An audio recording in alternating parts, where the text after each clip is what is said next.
Welcome to another episode of Scottish Murders. After the three-part Liam Fee episodes, which I know were extremely hard to listen to at times, and where I really tried to put you in the shoes of the juror, which would have been horrendous, and we know how it affected at least one of the jurors involved, for this episode I'm taking us back to the 1800s, specifically 1883. And while it's still an episode about a murder, it's not quite as harrowing.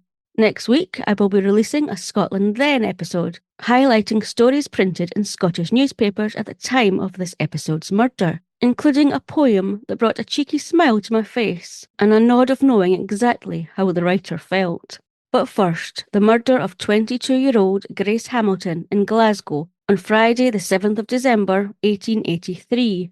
With Grace being a rising theatrical artiste, and the motive being thought to be one as old as the Scottish mountains and as relevant today as it was back then: jealousy. I sourced all of the information for this episode from the British Newspaper Archive, which I use all the time, and many of these older cases I like to cover would be lost without these resources. Janet Russell was born in 1861 into a well-connected, respectable family in Liverpool, with her father being a printer and her grandfather being a master printer. Janet, from a young age, her two older sisters, her mother, father and grandfather, were frequent visitors at Millport, which according to Wikipedia is the only town on the island of Great Cumbrae, in the Firth of Clyde off the coast of mainland Scotland, and would spend many a holiday at Millport. Sadly, Janet's father died when she was still a child, at which point Janet, her sisters and her mother were brought under the care of Janet's grandfather. Despite the loss of Janet's father, the family continued to holiday at Millport, and it was here, when Janet was still a child, she first became acquainted with Galbraith Macpherson, a well-connected gentleman from Glasgow who was 8 years older than Janet, and who also frequented Millport. The pair became friends and would enjoy spending time together when holidaying in Millport, but the pair grew apart when their lives went in different directions. Over time, Janet's sisters married and left home until there was only Janet and her mother under the care of her grandfather. Janet's grandfather was not, however, in the best of health, and so he decided to set Janet's mother up in business, starting her up in a tobacconist's business in a watering place near Liverpool, with Janet and her mother moving into the residence above the business together. But Janet had her sights set on more than just living above a tobacconist's business with her mother, and surprised everyone when she announced she was getting married at the age of 16, a fact that immensely displeased her family, with it being reported in the Evening Gazette Aberdeen on the 10th of December 1883 that her future husband was an officer on board a merchant vessel, either a mate or an engineer. Undeterred by her family's displeasure with her prospective marriage, with it not being reported exactly why her family were displeased with this pairing, only that they felt it was foolish and hasty, Janet went ahead and married this man, and the pair moved in together in Liverpool. This was a relatively short-lived marriage, though, with it being reported that subsequent events had displeased Janet's family further, leading to Janet and her husband separating. Following the breakdown of her marriage, Janet appeared to want to distance herself from her family, moving from Liverpool to London, and over time they lost touch with Janet, believing that she was taking rather questionable courses in her life. One course she took that her family did not approve of, although I wouldn't call it questionable, but maybe it was because of her background and the family she came from, was to change her name from Janet Russell to Grace Hamilton and take to the stage in London, making her debut, according to the Weekly Scotsman, in a play at Drury Lane Theatre in London, with her subsequently playing minor parts, including at the Royal Comedy Theatre and the Stand Theatre in London. Janet, or Grace, seemed to be living her best life, enjoying her work immensely, socialising, visiting Millport for holidays again, and she had even become reacquainted with her old friend Galbraith Macpherson, who, upon returning to Glasgow after travelling and finding out she was separated and living and working in London, had immediately visited London and renewed their friendship. And since then, Janet, or Grace, and Galbraith had been communicating regularly, although the friendship had lost some of its easiness, and a gap between the two appeared to have formed. Janet was 22 when she accepted the role to play a fairy in the pantomime of Cinderella at the Grand Theatre in Glasgow, her first ever pantomime part, with it being said she was perfect for the role, with her being, according to an article in the North British Daily Mail on the 8th of December 1883, a beautiful, well-proportioned female with light hair and fair complexion. Despite the growing distance between Galbraith and Janet, upon finding out that his friend Janet had accepted this pantomime role in Glasgow, a part that Galbraith insisted Janet would be perfect for, Galbraith insisted he would find appropriate accommodation in Glasgow for Janet, with the pair possibly hoping that their previously close friendship could be rekindled. Galbraith Macpherson was brought up in Glasgow by his mum and dad, who were well known and respectable, with his father having his own business as a master coppersmith in Southside. Galbraith was a popular boy and man, with him forming both numerous and lasting relationships from his school days, some of whom would accompany Galbraith and his family on their yearly trips to Millport, where he met many people he went on to have long and lasting friendships with, one being Janet Russell. Upon leaving school, Galbraith went to sea as an apprentice, making a couple of long voyages, visiting such places as India, before returning home and entering into employment at his father's business. However, Galbraith missed the sea, missed the adventure, and soon left his father's employment and went back to the sea, again making a couple of long voyages, before he was summoned home in 1877 when he was 24 years old due to the sad passing of his father. Galbraith was desperate to go back to the sea again, and made arrangements to depart as soon as possible with another ship. However, the settling of his father's affairs took longer than he had expected, and the ship had to sail without him. This circumstance in turn led to Galbraith giving up the sea once and for all, but it would not mean he would be staying in Glasgow for long.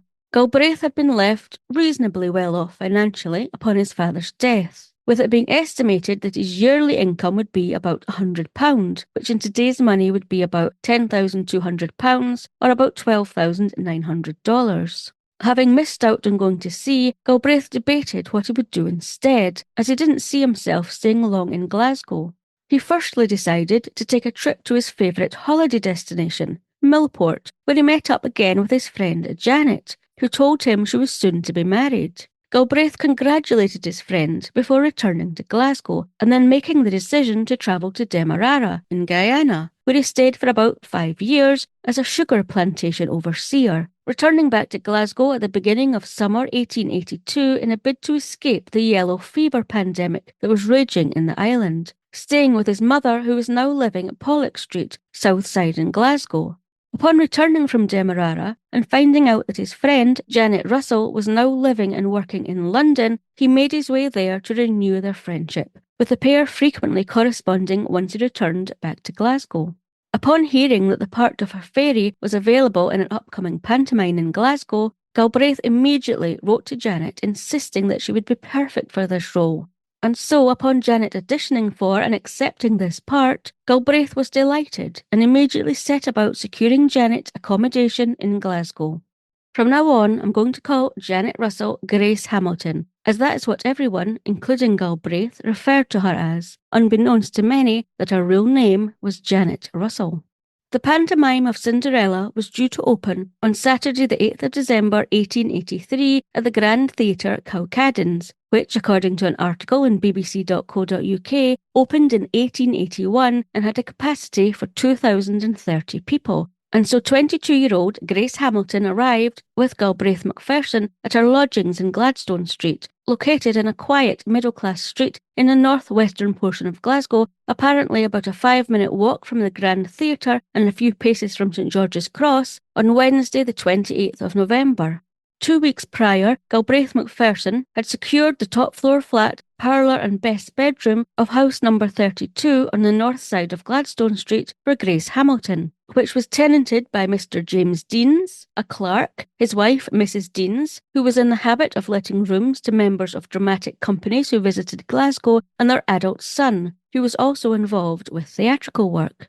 Mrs Deans was reported to be a respectable woman, and the flats at 32 Gladstone Street, which were let in suites of 3 or 4 rooms, being tenanted by a respectable class of people, with the shared staircase and landings being kept clean and tidy. Upon Grace arriving at Gladstone Street and Galbraith introducing Grace to Mrs. Deans, he began to settle Grace and her luggage in, making sure she had everything she needed and was comfortable before taking his leave for the day, although he would be back every single day, either visiting Grace while she rehearsed at the theatre in the evenings into the early hours of the morning, or calling on her at her flat on afternoons to take her for a drive or a walk, with Grace confiding in Mrs. Deans within the first week of her arriving at Gladstone Street, according to an article in the Weekly Scotsman, that despite her and Galbraith being on friendly terms since they had been children, lately, due largely to his unrelenting attention towards Grace, she had begun to be afraid of him, leading her to try and avoid Galbraith, a fact that Galbraith did not appreciate. From the moment Grace arrived in Glasgow on the 28th of November, Galbraith was ever present at Grace's side throughout the day and night, and while Grace tried to detach herself from Galbraith's attentions, he apparently was doing the opposite, proudly telling people about the intimacy he perceived he had with Grace, and proudly showing his companions a ring he was wearing, saying that Gracie had given it to him. But Galbraith's apparent doting attentions of Grace would soon reach boiling point, when on the evening of Thursday the 6th of December, when Grace was at rehearsals, again with Galbraith being present, she received a bouquet of flowers from an admirer. Galbraith apparently flew into a rage and became violent, striking Grace over the back with a stick. Grace was furious, and a quarrel ensued, resulting in Grace telling him to leave and never to come near her again. But before Galbraith parted, he made a threat that left Grace feeling that his mind had become affected, and she endeavoured to avoid seeing him again at all costs. However, this would be easier said than done, as it became clear from that very evening's antics by Galbraith that he wouldn't be avoided so easily. As midnight on Thursday came around, Grace's rehearsals at the theatre continued, with Grace actually not returning back to her flat until 4 a.m. on Friday morning. However, despite Grace not being at her flat, Galbraith still made his presence very much known to the Deanses. As Mr. and Mrs. Deans and their son were happily tucked up in bed, just before midnight on Thursday, they were rudely awakened by a ringing of their doorbell. As James Deans had been sick in bed for several weeks, Mrs. Deans got up and answered the doorbell, where she was faced with an inebriated Galbraith Macpherson, asking if Grace was home. Slightly irritated at being woken up, Mrs. Deans curtly informed Galbraith that she was not, that she was at the theatre rehearsing and was not expected back until about 6 a.m. in the morning. Upon hearing this, Galbraith left, before returning again half an hour later and ringing the doorbell at the top-floor flat, again waking the family. This time the Deans' adult son answered the door and again informed Galbraith that Grace was not in and was not expected back until the early hours of the morning, and that the family would be obliged if he would stop ringing the doorbell. To which Galbraith muttered thank you before again making his way back down the close to the street. But that wouldn't be the last time the Deans' doorbell was buzzed that night, as Galbraith came back to the flat on several occasions throughout the night until about 3:30 a.m. But the Deans paid him no attention and assumed that he would eventually go home. However, when Grace returned from rehearsals alone at 4 a.m. that morning, she found Galbraith sitting at the foot of the close stairs, waiting for her. Tired and annoyed, Grace ignored Galbraith and began to climb the stairs to her flat, with Galbraith following close behind, begging her to let him into the flat so he could have a drink of stout that he knew the Deanses kept in the flat. Grace refused, however, saying, according to the North British Daily Mail, "Oh no, I can't do that. What would Mrs. Deans say if I took you at this time of night?" before turning and letting herself into the flat and heading to bed, hoping that Galbraith would take the hint and go home. At about 9:30 a.m. on Friday, the 7th of December, the doorbell of the flat rang again, but on answering, Mrs. Deans was pleased to see that it was just the postman, bringing a letter for Grace, and so Mrs. Deans immediately took the letter into Grace's room. Grace was awake, and so the two women began to chat, with Mrs. Deans telling Grace about the disturbance during the night from Galbraith, and Grace telling Mrs. Deans that he had still been waiting in the close when she arrived home at 4 a.m. Grace also informed Mrs. Deans of the rage and violence Galbraith had shown towards her at the theatre the night before telling her that as Galbraith left the theatre, he'd threatened to poison himself. Mrs. Deans laughed at this, thinking it nonsense, But Grace was very serious and said to Mrs. Deans, "Don't laugh at the idea. It's quite probably that he may do it, for he is insane," and that she believed his mind had become affected. Thinking no more of this, Mrs. Deans left Grace's room and Grace went back to sleep. At about 2 p.m. on Friday, the 7th of December, the doorbell rang, and upon Mrs. Deans answering it, she was faced again with Galbraith Macpherson. This time, though, he appeared to be sober. Galbraith requested to see Grace, who Mrs. Deans said was still in bed, but Galbraith insisted that he come in and wait in the parlour for her to waken up, and so Mrs. Deans showed him into the parlour, before returning to the kitchen to continue working, along with Mrs. Mary McIntyre, a charwoman, who assisted Mrs. Deans with household cleaning and tasks. However, she had barely stepped into the kitchen before Galbraith was at the kitchen door, requesting again to speak to Mrs. Deans in the parlour, where he proceeded to apologise for his conduct the previous night and into the early hours, saying that he had not been sensible of what he was doing, having been under the influence of drink at the time, going on to explain to Mrs. Deans that before the previous night he had not taken drink for a very long time, saying that when he took drink it went to his brain and that he did not know what he was doing, and that "my head's all in a muddle." Mrs. Deans told him that she accepted his apology and hoped that the same thing would not occur again, with Galbraith replying that it would not. He then asked Mrs. Deans if he would go and see if Grace was awake and let her know that he wanted to speak to her immediately, to which Mrs. Deans agreed. Grace was awake but still in bed when Mrs. Deans entered her room, and she reluctantly agreed to see Galbraith, wanting to talk to him about his violence the previous evening and the disturbance through the night, and so asked Mrs. Deans to show him into her bedroom, as she was hoping to go back to sleep after her talk with Galbraith. Galbraith then entered Grace's bedroom, and Mrs. Deans returned to the kitchen. About 20 minutes later, Mrs. Deans and Mary McIntyre were working in the kitchen when a report was heard, which sounded like something falling, with Mrs. Deans hurrying from the kitchen to the parlour, imagining that something had fallen, but finding nothing amiss in the parlour, she next knocked at Grace's bedroom door, and Galbraith called out, "Come in, Mrs. Deans." She found Galbraith sitting on a chair in front of the bed, and Grace was on the bed with the covers over her head. Galbraith said, smiling, "Oh, don't be the least alarmed. I am only doing something to frighten Miss Hamilton."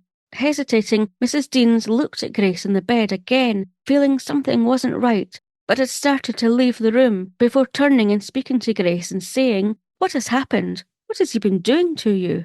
But there was no reply. While Galbraith still sat calmly on the chair at the end of the bed, Mrs. Deans approached the bed, and upon removing the covers from Grace's face and head, she was horrified to see Grace lying on her bed with her eyes closed and her pallor being quite white. But it was the blood that was seeping from a bullet wound in front of Grace's right ear into her hair and onto the pillow and blankets that sent a stab of fear through Mrs. Deans, and she screamed and ran from the room to get help. But as soon as she left the room, Galbraith banged the door shut behind her. By this time, Mrs. McIntyre had left the kitchen and was now in the hallway outside Grace's room, and Mrs. Deans began to tell her, "He has shot Miss Hamilton," but the pair jumped in fright as they heard another report sound out from a pistol, coming from behind Grace's now closed bedroom door. In a panic, Mrs. Deans told Mrs. McIntyre to stand in front of Grace's bedroom door and not let Galbraith leave, while she ran down the stairs out into the street in search of a police officer. She wouldn't be searching long, as nearby at St. George's Cross, Mrs. Deans came across 2 police constables and immediately told them what had happened, and the trio ran back to the top floor flat as quickly as possible. Upon entering Grace's bedroom, the 2 police constables found Grace Hamilton dead in her bed, and Galbraith Macpherson lying on the floor with a bullet wound in his right temple and a large portion of his brain protruding and blood flowing over the hearthrug and carpet, and a pistol was lying by his right hand, a 6-chambered revolver. At this point, Galbraith was unconscious but still alive, but he died within minutes. The nearest doctor was immediately called, but upon examining both bodies, he pronounced both to be extinct. On closer examination of the room, a hastily scribbled note was found on a desk, addressed to Galbraith's mother, which read, "Forgive me, mother, for what I am about to do." It was determined that there were no marks on Grace that would suggest a struggle had ensued before she was shot, that an attempt had been made to muffle the first shot by using the bedclothes, and that both deaths would have followed immediately on their injuries.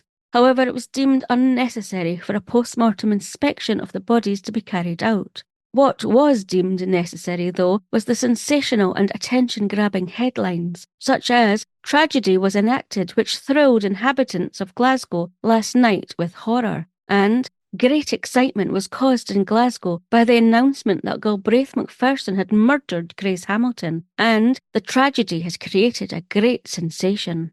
And a reporter even visited the top-floor Gladstone flat the day after Grace was murdered, where they not only spoke to Mrs. Deans, but they went into Grace's bedroom where she was murdered and poked around. But I'll come back to that in a minute. Much was also made in the newspapers of the pair's relationship, seeking to determine exactly what their relationship was, but determined that Galbraith had been a gentleman who went about in a quiet manner, and Grace had a prepossessing appearance and great personal attractions. With an article in the Open Times and Argyllshire Advertiser on the 15th of December 1883 reading, "The unfortunate man Macpherson, who murdered the actress in Glasgow on Friday, is well known in this locality, where several of his relatives occupy respectable positions. Those who knew him well describe him as a very steady young man of slender build, who was greatly esteemed by all who he came in contact with his large circle of acquaintances who had knowledge of his character attributing the rash deed to a fit of insanity." Despite Galbraith's acquaintances feeling the motive for the murder of Grace and then shooting himself had been insanity, speculation didn't stop there. Could it have been jealousy? We heard how he had been besotted with Grace, wanting to spend all his time with her, but Grace was pulling away, becoming fearful of Galbraith and his violent outbursts. Or was it the fact that Galbraith had started drinking again, with him saying that he hadn't touched a drop for some time because it affected his mind and he didn't know what he was doing? Or was his mind affected despite him drinking, as Grace had told Mrs. Deans she felt Galbraith to be insane? The general consensus was summed up in the North British Daily Mail on the 8th of December when it said, "The motive of the crime has been generally attributed to jealousy, but from what has to be said, it will appear that the case may be traced to a partially disordered brain." Nobody will ever know exactly what triggered Galbraith Macpherson to shoot Grace and himself on Friday the 7th of December 1883, the day before the pantomime Cinderella that Grace had rehearsed so hard for was due to open. The opening was postponed, though, for a week. So back to the reporter who visited the flat and bedroom where Grace was not only murdered the night before, but where both bodies had only been removed 2 hours prior, with the article in the North British Daily Mail setting the scene by describing the ascent up the close stairs, saying that everything was now back to normal in the close other than the dirty marks of many feet on the steps, and a great splash of clotted blood on one of the landing places. I'm not sure where this clotted blood came from, as the shootings didn't take place on the landings. The reporter then rang the top-floor bell and was ushered in by Mrs. Deans, who went on to talk feelingly about Grace Hamilton, describing her as one of the most beautiful creatures she had ever seen, and being a lady in every sense of the word. The reporter then went to the bedroom where Grace had been shot, saying that the room presented a melancholy appearance. The reporter then described how the bloodied bedclothes had been removed from the room, with only the mattress, which was saturated with blood nearest the head of the iron bedspread, still present on the bed. On the desk in which Galbraith had left the note to his mother were 3 small framed photographs, which showed Grace in 3 different characters and attitudes, with them apparently being very pleasing to look upon. Also having been removed from the bedroom were wearing apparel that had belonged to Grace, which had been piled up in the lobby outside Grace's bedroom, as well as little memorials, including a well-handled proof sheet of the parts of the Cinderella pantomime in which Grace was to have appeared as a fairy. The same reporter in the same article also mentioned something quite interesting that I went in search for. They reminded the reader about a deed somewhat similar in character to the one committed at Gladstone Street that had been committed in a nearby street not longer ago than a year or at most 18 months, and of another tragedy that again had happened in a nearby street 4 or 5 years since, a tragedy which at the time was called the 'Gilfillan Mystery, a mystery that apparently had not yet been explained. So, two similar crimes and a mystery having taken place in the same vicinity within the past 4 or 5 years. I was intrigued.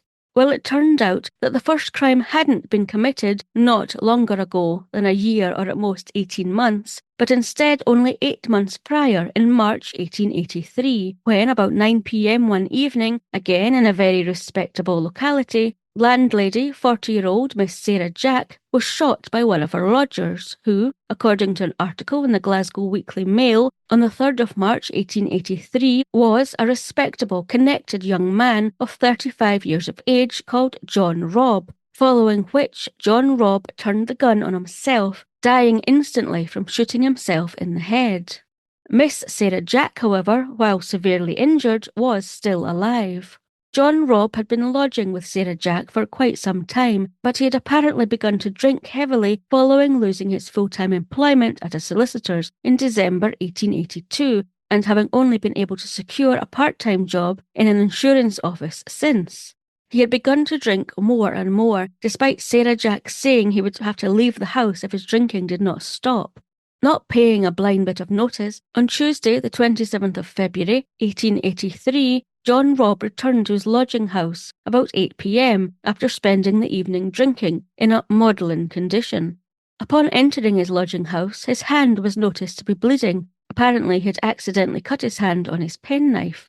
Another lodger dressed his wound for him, and the pair shared another drink until shortly before 9 p.m. when John Robb retired to his bedroom.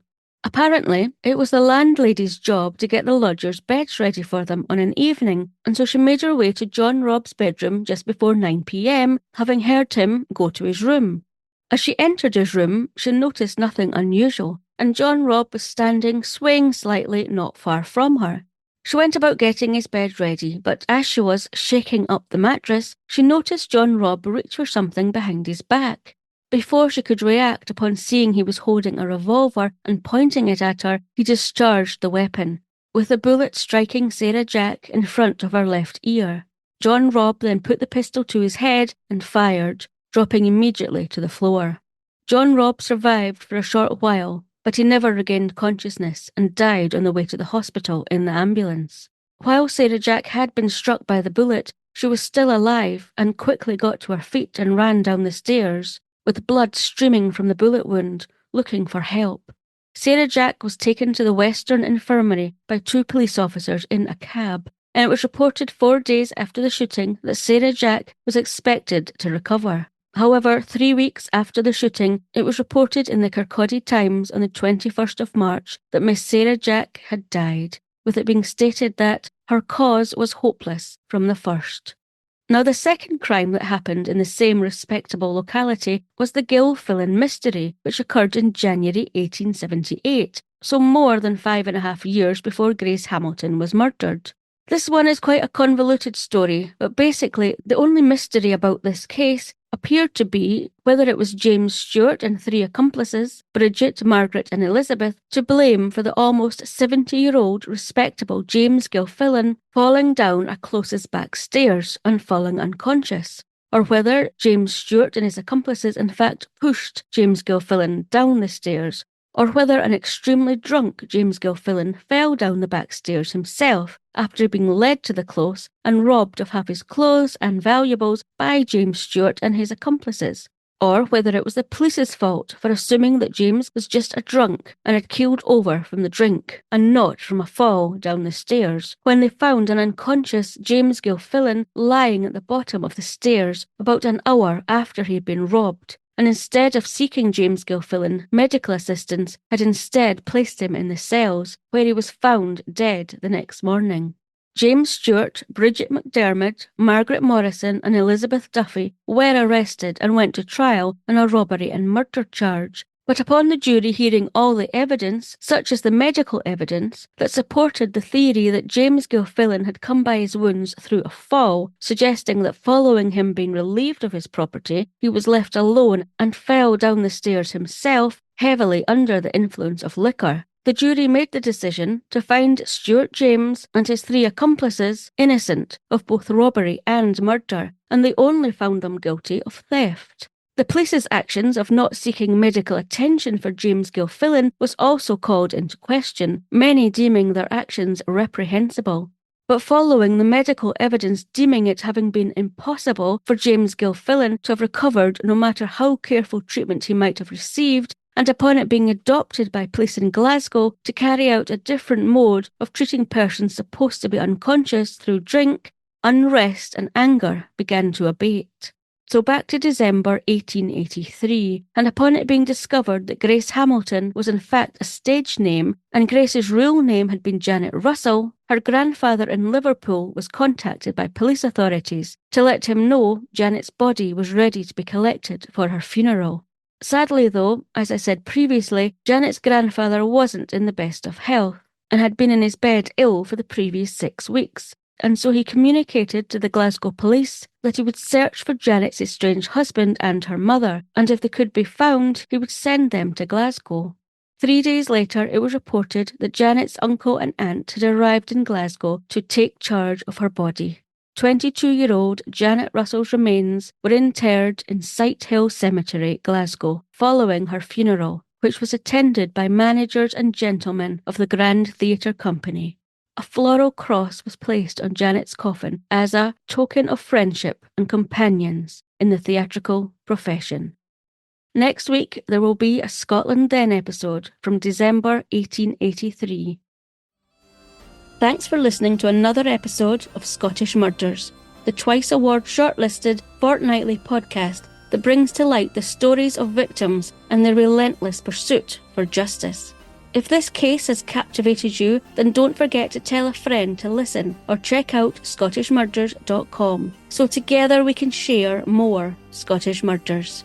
Until next time, I've been your host, Dawn.